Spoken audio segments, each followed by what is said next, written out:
काफी समय पहले की बात है। गंगा नदी के किनारे पीपल का एक पेड़ था। पहाड़ों से उतरती गंगा पूरे वेग से बह रही थी कि अचानक पेड़ से दो पत्ते नदी में आ गिरे। एक पत्ता आड़ा गिरा और एक पत्ता सीधा गिरा।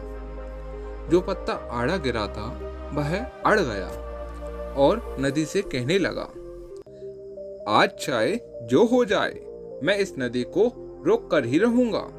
चाहे मेरी जान ही क्यों न चली जाए, मैं इसे आगे नहीं बढ़ने दूंगा। वह जोर जोर से चिल्लाने लगा, रुक जा गंगा, अब तू और आगे नहीं बढ़ सकती, मैं तुझे यहीं रोक दूंगा। पर नदी तो बढ़ती ही जा रही थी। उसे तो पता भी नहीं था कि कोई पत्ता उसे रोकने की कोशिश कर रहा है। पर पत्ते की तो जान पर बन आई। वो लगातार संघर्ष कर रहा था। नहीं जानता था कि बिना लड़े भी वहीं पहुंचेगा जहां लड़कर, थक कर, हार कर पहुंचेगा। पर अब और तब के बीच का समय उसकी पीड़ा का, उसके संताप का काल बन जाएगा। वहीं दूसरी ओर जो पत्ता सीधा गिरा था वह तो नदी के प्रवाह के साथ ही बड़े मजे से आगे बढ़ता चला जा रहा था।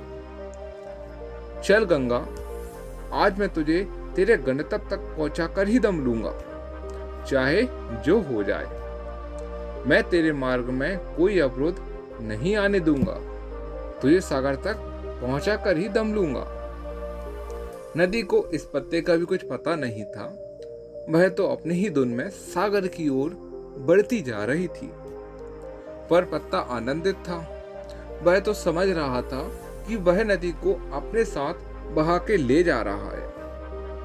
आड़े पत्ते की तरह सीधा पत्ते को भी नहीं जानता था कि वह चाहे नदी का साथ दे या नहीं, नदी तो वहां पहुंची जाएगी जहां उसे पहुंचना है।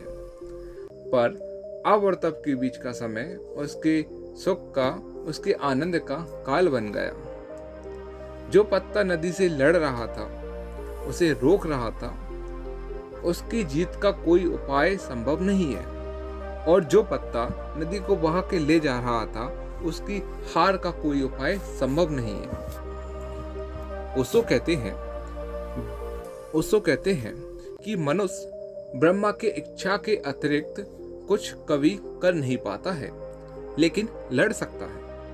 इतनी आजादी है और लड़कर अपने को चिंतित कर सकता है, अपने को दुख दे सकता है, इतनी आजादी है। इस आजादी का प्रयोग आप सर्वशक्तिमान ईश्वर के खिलाफ लड़ने में कर सकते हैं और तब जीवन उस आड़े पत्ते के जीवन के भांति दुख और संताप के अलावा कुछ नहीं होगा। या फिर आप उस आजादी को ईश्वर के प्रति समर्पित कर सकते हैं और सीधे पत्ते की तरह आनंद विभोर हो सकते हैं। दोस्तों, आपका नजरिया ही तय करता है कि आप जीवन को कैसे जीना चाहते हैं, सुख और शांति के साथ या फिर दुख और संताप के साथ। तो आशा करते हैं आपको यह वीडियो पसंद आएगी। आप हमें कमेंट में जरूर बताएं कि आप कैसा महसूस करते हैं। और यदि दोस्तों आपने अभी चैनल को सब्सक्राइब नहीं किया है तो चैनल को अभी सब्सक्राइब कर लें। मैं और भी ऐसी वीडियो आपके लिए लाता रहूंगा। धन्यवाद दोस्तों।